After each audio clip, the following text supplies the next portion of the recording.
ሰላም ጤና ይስጥልኝ የተወደዳችሁ የቻናሌ ቤተሰቦች እንደምን ቆያችሁ?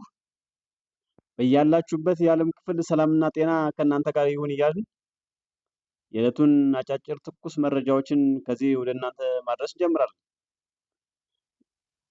ለቻናሌ አዲስ ከሆናችሁ ወቅታዊ ትኩስ መረጃ በፍጥነት እንዲደርሷችሁ ቻናሉን ሰብስክራይብ አድርጋችሁ እንድትከታተሉ በአክብሮት እንጋብዛለን። እንደተለመደው በቅድሚያ ዋና ዋናዎችን በማስተዋወቅ እንጀምራለን። ፕሬዝዳንቱ የ5 ዓመት እስር ተፈረደባቸው። የኤርትራ መንግስትና ደጋፊዎች የአፍሪካ ህብረት ከአዲስ አበባ ኢትዮጵያ እንዲነሳ የከፈቱት አዲስ ዘመቻ። ውዝግብ መለያቸው እስኪመስል ድረስ ውዝግብ የማይለያቸው የአሜሪካው ወቅታዊ ፕሬዝዳንት ዶናልድ ጄ ትራምፕ የተባበሩት መንግስታት ድርጅትን ከሰሱ። የሰሜን ጎጃም ብልጽግና ኃላፊ ከእገታ መለቀቃቸው ተሰማ።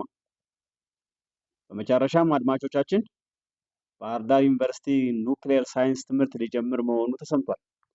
አድማጭ ተመልካቾቻችን ከኛ ጋር ስትቆዩ እነዚህን ዝርዝር መረጃዎችን እና ሌሎችንም ትሰማላችሁ። ሰናይ ቆይታ ይሆንላችሁ። የወቅቱ የአሜሪካው ፕሬዝዳንት ዶናልድ ጄ ትራምፕ በተባበሩት መንግስታት ጉባኤ ላይ ደባ ተፈጽሞብኛል በማለት ምርመራ እንዲጀመር ጠየቁ።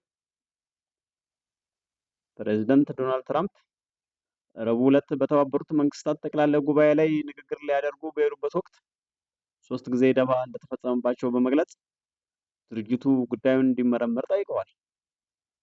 በማህበራዊ ሚዲያቸው መልእክታቸውን ያሰሙት የአሜሪካው ፕሬዝዳንት ቀዳማዊ እመቤት ሜላኒያ ትራምፕ ጋር አሳንሳር ወይም ስኬሌተርስ ሊጠቀሙ ሲሉ ማሽኑ መበላሻቸውን አውስተዋል። አክለውም ንግግር ሊያደርጉ ሲዘጋጁ ጽሑፍ የሚያሳየው ማሽን ወይም ቴሌፕሮሞተር እና ድምጽ መቆራረጥ እንደነበረ ጠቅሰው 3 ጊዜ ደባ እንደተፈጸመባቸው ከሰሱ። የተባበሩት መንግስታት ባለስልጣን ድምጽ ማቁያው የተቀነሰው አንዳንድ ግለሰቦች በትርጉም እንዲሰሙት ለማስቻል ነው ሲሉ ምላሽ ሰጥተዋል። የተባበሩት መንግስታት ቀደም ብሎ በሰጠው ምላሽ አሳንሰሩ የተበላሸው የትራምፕ ቪዲዮን የሚያነሳ ግለሰብ ወደ ኋላ በመውጣቱ ማሽኑ ሳይቆም እንዳልቀረ ጠቁሙ። ቴሌፕሮሞተሩ ደግሞ የአሜሪካ ልኡካን ይዘው የመጡት ነው ብሏል ሲል ቢቢሲ ዘግቧል። ወደ ቀጣይ መረጃችን ስናልፍ ፕሬዝዳንቱ የ5 ዓመት እስር ተፈረደባቸው። የቀድሞ የፈረንሳይ ፕሬዝዳንት ኒኮላስ ሳርኮዚ 5 ዓመት እስር እንደተፈረደባቸው ሲኤንኤን ዘግቧል። እንደ ሲኤንኤን ዘገባ ከሆነ ፕሬዝዳንቱ የተፈረደባቸው በቀድሞ ምርጫ ወቅት አላግባብ ሂሳብ አንቀሳቅሰዋል በሚል ክስ ተመስርቶባቸው እንደነበረ ታውቋል።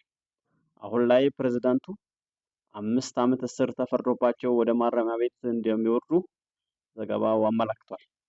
ወደ ቀጣይ መረጃችን ስናልፍ አፍሪካ ህብረት ከአዲስ አበባ እንዲነሳ ኤርትራ የጀመረችው አዲስ ዘመቻ። ኢትዮጵያ የአፍሪካ ህብረት መቀመጫነቷን እንድትነጠቅ ከዚህ በፊትም የተለያዩ ሴራዎች በአንዳንድ ሀገራትና ቡድኖች ሲከናወኑ እንደነበር አይዘነጋም። በዋነኝነትም ግብጽና የሊቢያው ሙአመር ገዳፊ ከማይዘነጉት ውስጥ ናቸው። ከቅርብ ቀናት ወዲህ ደግሞ የኤርትራ መንግስት በዲፕሎማቲክ ሰዎቹ ኤምባሲዎችን ይጨምራል፣ እንዲሁም በደጋፊ ዲያስፖራዎች በኩል የተቀናጀ ሴራኛ ቅስቀሳ በመጀመር በአዲስ አበባ የሚገኘው የአፍሪካ ህብረት መቀመጫ ወደ ሌላ ቦታ ሪሎኬት መደረግ አለበት የሚል የቅዠት ዘመቻ ጀምሯል። ስለ ጉዳዩ በተለያዩ በዲጂታል ዘርፍ የሚያደርጉትን ይህን ተንኮለኛ ዘመቻ ለመፈተሽ ስንሞክር ዲጂታል ፎረንሲክ መተግበሪያዎችን በመጠቀም የዘመቻውን ተሳትፎ የሀገራት የተሳታፊ ድርሻ ምን ያህል እንደሆነ ለመዳሰስ ተሞክሯል። የተገኘው ውጤት እንዳስቀመጠውም በተለያዩ ሀገራት የሚገኙ የኤርትራ አገዛዝ ደጋፊ በስፋት ሲሳተፉ ተስተውሏል። በአውሮፓ፣ በአሜሪካ፣ በካናዳ የሚኖሩ ኤርትራውያን እና የኤርትራ ደጋፊዎች የዘመቻው ዋና አካል ናቸው ተብሏል። ከዘመቻው ማዕከላዊ አንቀሳቃሾች ውስጥ የኤርትራ መንግስት ባለስልጣናት እንደሚገኙበት ማረጋገጥ ተችሏል። በምሳሌነትም በካናዳ ቶሮንቶ ኦንታሪዮ የሚገኘው የኤርትራ ቆንስላ ቢሮ እንደ አብነት የሚጠቀስ ነው። ቆንስላው በማህበራዊ ሚዲያ ገጾቹ የሚያደርገው ቅስቀሳና ዘመቻ በጣም በሰፊ እንደሄደበት ያመለክታል። በሚገርም ሁኔታ አብዛኛው ተሳታፊ በኢትዮጵያ የሚገኙ የኢሳያስ አገዛዝ ደጋፊ ኤርትራውያን መሆናቸው ነው። ከያዝነው ሳምንት በፊት በፈተሽኩት እና ሪሎኬት ናው የሚል በተካተተበት ሃሽታግ በተደረገ የ7 ቀናት ጸረ ኢትዮጵያ ዘመቻ ላይ ከዚሁ ከአዲስ አበባ ኢትዮጵያ ውስጥ ሆነው የተሳተፉት አጠቃላይ 25 በመቶውን ድርሻ በመያዝ ከሁሉም ሀገራት ቀዳሚውን መጠን ይዘው ተገኝተዋል። በመቀጠልም በካናዳ፣ አሜሪካ፣ እንግሊዝ እንዲሁም ኢንዶኔዥያ እና አዘር በሚል አካባቢ ተሳትፎ በድርሻውን አስቀምጧል። በኢትዮጵያ ውስጥ በመሆን የተደረገውን የዚህን ዘመቻ ተሳትፎ የፈተሽኩት ሲሆን በእነዛ ሳምንት ጊዜያት ውስጥ ቁጥራቸው 100 መሆኑን ነው የተመለከትኩት። ከነዛ ውስጥ 10 ከትግራይ ድንበር አካባቢ ቦታዎች ሲሆን 90ዎቹ ደግሞ በመዲናው አዲስ አበባ ውስጥ ነው። በነገራችን ላይ በፈረንጆች 2014 በአዲስ አበባ አፍሪካን ዩኒየን መቀመጫ ላይ ከመፈጸሙ በፊት የከፈተችው ሴራ ተከትሎ የጸጥታው ምክር ቤት በኤርትራ ላይ ማዕቀብ ለመጣል የተገደደበት እንደነበር የሚታወስ ነው። በዚህ ጽሑፍ የተመለከተው ጉዳይ በዲጂታሉ ዘርፍ ሲካሄድ የሚገኘው ብቻ ሳይሆን ይህም ሌሎች በድብቅ የሚካሄዱ ጸረ ኢትዮጵያ ተግባራት በመኖራቸው ማሳያ ሊሆን የሚችል ነው ስንል ስሌማን አባይ ዘግቧል። ወደ ቀጣይ መረጃችን ስናልፍ ከ21 ቀናት በላይ እስር ላይ የቆዩት የሸገር ኤፍኤም ጋዜጠኞች መፈታታቸው ታወቀ። የታዋቂው የሸገር ኤፍኤም ራዲዮ ጋዜጠኞች አርታይ ትዕግስት ዘሪሁንና ሪፖርተር ምንታምር ጸጋው ከ21 ቀናት እስር በኋላ መለቀቃቸው ጣቢያው አስታውቋል። ጣቢያው እንዳለውም ጋዜጠኞቹ ከእስር የተለቀቁት የፌዴራል ጠቅላይ ፍርድ ቤት በ50 ሺህ ብር ዋስትና እንዲለቀቁ የፌዴራል ከፍተኛ ፍርድ ቤት ልደታ ምድብ ችሎት የሰጠውን ውሳኔ ትናንት መስከረም 14 ቀን 2018 ዓ.ም ማጽናቱን ተከትሎ ነው።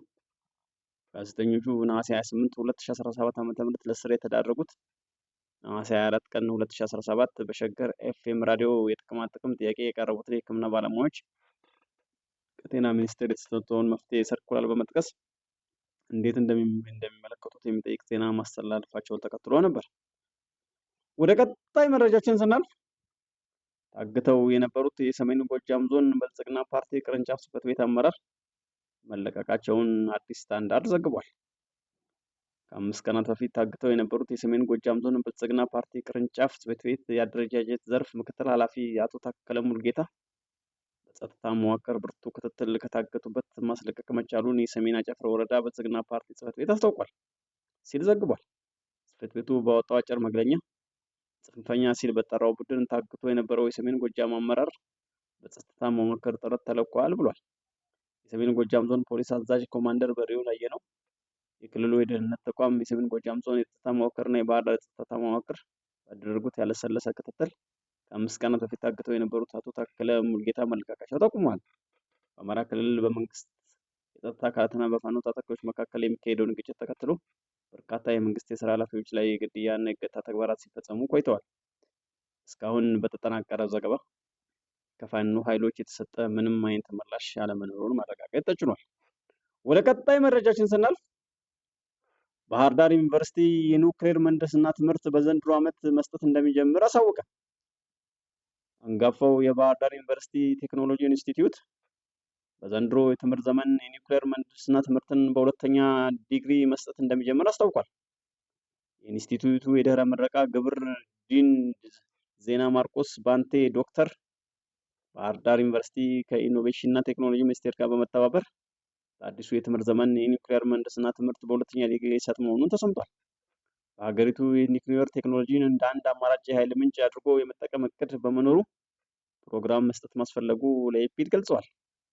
ዩኒቨርሲቲው ትምህርቱን መከታተል የሚፈልጉ ተማሪዎችን እየመዘገበ ሲሆን ለዚህ ትምህርት ብቁ የሚሆኑትም ከዚህ ቀደም በኬሚካል ኢንጂነሪንግ፣ በሜካኒካል ኢንጂነሪንግ፣ በኬሚስትሪ፣ በፊዚክስ እና በተመሳሳይ የትምህርት ዘርፎች የመጀመሪያ ዲግሪ ያላቸው መሆናቸውን ተናግረዋል። ዩኒቨርሲቲው እንደ አውሮፓ አቆጣጠር 2022 የኒውክሌር ምህንድስና ተማሪዎችን መቀበል መጀመሩን አውስተው ተማሪዎቹም ከመንግስት መስሪያ ቤቶች የተውጣጡ ሲሆን የመመረቂያ ጊዜያቸው እየተቃረበ መሆኑን ተናግረዋል። ባሳለፍነው ዓመት ሚያዝያ ወር ኢትዮጵያ ለአፍሪካ አባል ሀገራት በኒውክሌር ኢንጂነሪንግ የመጀመሪያ ዲግሪ ፕሮግራም እንድትሰጥ በዓለም አቀፍ አቶሚክ ኢነርጂ ኤጀንሲ መመረጧን የኢኖቬሽን እና ቴክኖሎጂ ሚኒስቴር ማስታወቁን ተከትሎ ነው።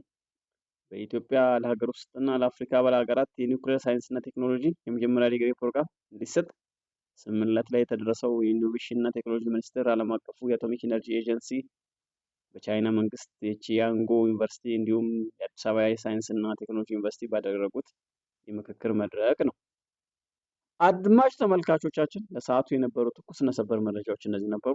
በሌላ ቀጣይ መረጃ እስከምንገናኝ ድረስ ቻናላችን ላይክ፣ ሼር ኮሜንት እና ሰብስክራይብ እያደረጋችሁ ድጋፋችሁን እንዳይለይ እየጠየቅን ሰናይ ጊዜ እንመኛለን።